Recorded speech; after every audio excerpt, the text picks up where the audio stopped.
سورت المزمل، بہت سے لوگ اس کو مزمل پڑھتے ہیں، تو یہ مزمل ہے، زا کے اوپر شد ہے، اور باب کون سا ہے؟ تفاعل، یعنی تزمل تھا اصل میں، اور اس سے متزمل تھا، اور تا زا میں زم ہو گئی تو مزمل ہو گیا۔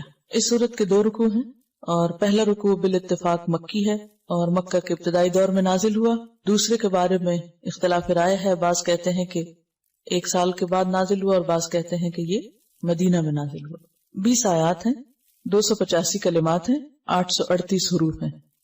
اس پارے کا چونکہ مرکزی مضمون دعوت اللہ ہے، تو اس صورت میں دعوت دینے والے کو جس اخلاق اور جس ہتھیار سے لیس ہونا چاہیے، اللہ کے ساتھ جیسا تعلق مطلوب ہے، اس کے بارے میں بات کی گئی ہے کہ داعی کی جو پرسنل خصوصیات ہیں، اس کی اپنی زندگی میں اس کا ذاتی رویہ اور اس کا علم اور اس کی عبادت اور اس کا تقوی اور جو اخلاق اس کے اندر ہونا چاہیے، اس کی یاد دہانی ہے اس میں، کیونکہ دعویٰ کا کام آسان کام نہیں، یہ ایک بھاری کام ہے، اور بھاری کام کے لیے ہمت بھی زیادہ چاہیے ہوتی ہے۔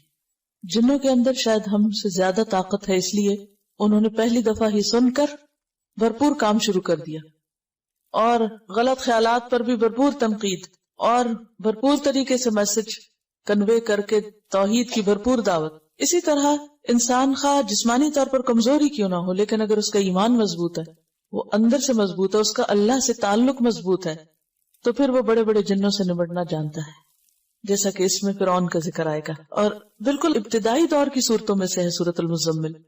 اب حیران ہو رہی تھی کہ شروع میں ہی اللہ سبحانہ وتعالیٰ نے فرعون کا ذکر کر دیا، کیونکہ نبی صلی اللہ علیہ وسلم کو مکہ میں ایسے ہی لوگوں سے واسطہ تھا، اور ہر ایک کے ایمان کے بقدر اس کا امتحان ہوتا ہے، امتحان بقدر ایمان، اور جتنا کسی کا ایمان مضبوط ہوگا اتنا ہی اس کا سخت امتحان ہوگا، اور جتنا اللہ سے تعلق مضبوط ہوگا اس میں کامیاب ہوگا۔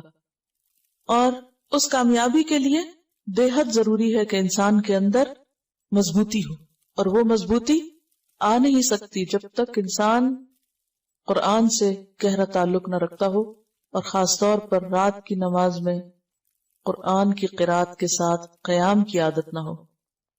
یہ ایک ضروری خصوصیت اور ضروری شرط ہے جس کا ذکر یہاں ملے گا۔ یا ایھا المزمل، یا ایھا، یا کیا ہے؟ حرف ندا، اور ایھو کا معنی ہوتا ہے کون سا یا جون سا، جس، کس، یعنی ایھو کا لفظ ان معنوں میں استعمال ہوتا ہے، یا کیا، کون سا کیا، اور ہا جو ہے یہ حرف تنبیہ ہے، اور فصل کے لیے آتا ہے، فصل کا مطلب ہوتا ہے الگ کرنا۔ تو حرف ندا اور منادا کے بیچ میں جبکہ منادا معرف باللام ہو، یہ بات سمجھ آ رہی میری؟ منادا معرف باللام، معرف باللام کا کیا معنی؟ کہ ال کے ساتھ شروع ہو رہا ہو، تو ان کو باہم ملانے کے لیے درمیان میں آتا ہے ایھا۔ یا ایھا، اے وہ جو، المزمل، مزمل تزمل سے، باب تفاعل، اور اصل میں تھا متزمل، متفاعل کے وزن پر، تا کو زا میں مدغم کر دیا گیا، اور روٹ اس کا کیا ہے؟ زا ما لا، زا میم لام۔ اور تزمل کا معنی ہوتا ہے اپنے اوپر چادر یا کوئی کپڑا لپیٹنا۔ خطاب ہے نبی صلی اللہ علیہ وسلم سے، یا ایھا المزمل، اے کپڑے میں لپٹنے والے، اے چادر یا کمبل لپیٹنے والے۔ آپ کو مزمل سے کیوں خطاب کیا گیا؟ اس کی ایک وجہ تو یہ بیان کی جاتی ہے کہ نبی صلی اللہ علیہ وسلم نے جب پہلی مرتبہ جبریل علیہ السلام کو دیکھا تو آپ کے اوپر ایک بہت دہشت تھی اور خوف تھا اور لرزہ طاری تھا۔ آپ گھر پہ تشریف لائے اور حضرت خدیجہ سے کہا، زملونی زملونی، مجھے کمبل اڑھا دو، کمبل اڑھا دو، یعنی ایک طرح سے پروٹیکشن کے لیے اور اپنے آپ کو سمیٹنے کے لیے۔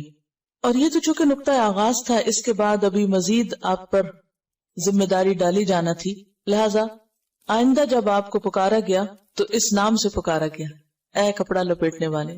اور عربوں میں دستور یہ ہوتا ہے کہ جب کسی کو خطاب کیا جاتا ہے تو اس کے حال کا ذکر کر کے اس کو بلایا جاتا ہے، اور یہ ایک محبت کا انداز ہوتا ہے۔ مثلا اس کی بہت سی مثالیں آپ کو ملے گی۔ ایک مرتبہ حضرت علی رضی اللہ تعالیٰ عنہ حضرت فاطمہ سے کچھ رنجیدہ ہو گئے، کچھ ناراضگی ہو گئی، تو گھر چھوڑ کے مسجد میں چلے گئے اور مسجد کے فرش پر لیٹے ہوئے تھے، تو آپ کے جسم کے اوپر مٹی لگ گئی.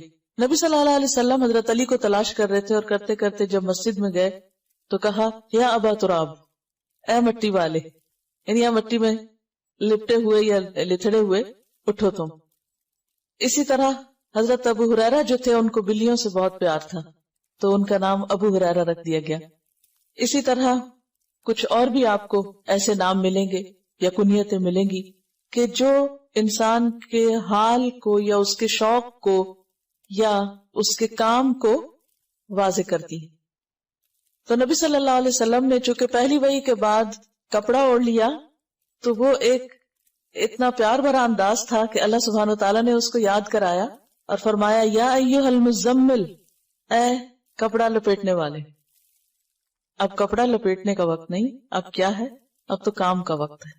آپ ڈرے نہیں، گھبرائے نہیں، یعنی ایک طرح سے تسلی دی جا رہی ہے، محبت سے خطاب کیا جا رہا ہے. یا ایھا المزمل، اے مزمل، قم اللیل، قم اٹھو، فعل امر ہے قیام سے، اور قیام کہتے ہیں بیٹھے یا لیٹے ہوئے آدمی کا اٹھ کھڑا ہونا یا چلتے چلتے کھڑے ہو جانا. یعنی کوئی بیٹھا ہوا ہے تو بیٹھنا چھوڑ کے اٹھ جائے، یا لیٹا ہوا تو اٹھ جائے، یا پھر چل رہا ہے تو کھڑا ہو جائے. ان سب کے لیے کیا آتا ہے؟ قیام. قم اللیل، رات کو کھڑے ہو جاؤ. اب اس کا یہ مطلب تو نہیں کہ آپ نیند چھوڑ کے تو کھڑے رہا کرو، یہ عام کھڑا ہونا مراد نہیں ہے. یہاں قیام سے مراد نماز ہے، قیام اللیل ہے.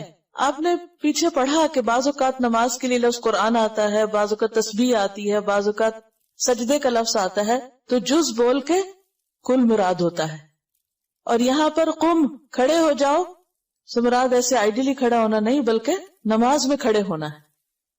تو قم اللیل کا مطلب کیا ہوگا؟ اٹھو رات کے وقت اور اٹھ کر نماز پڑھو. اور اللیل سے مراد ساری رات ہے. لیکن اگلے حرف استثناء نے، حرف استثناء کون سا؟ اللہ نے واضح کر دیا کہ نہیں، پوری رات مراد نہیں ہے یہاں، بلکہ قلیلاً، تھوڑا، یعنی پوری سے کم، ساری نہیں.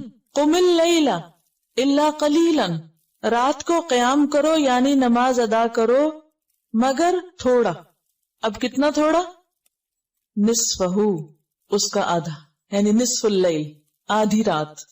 او انقص منہ، یا کم کر لو اس میں سے بھی. کس میں سے؟ آدھی میں سے بھی.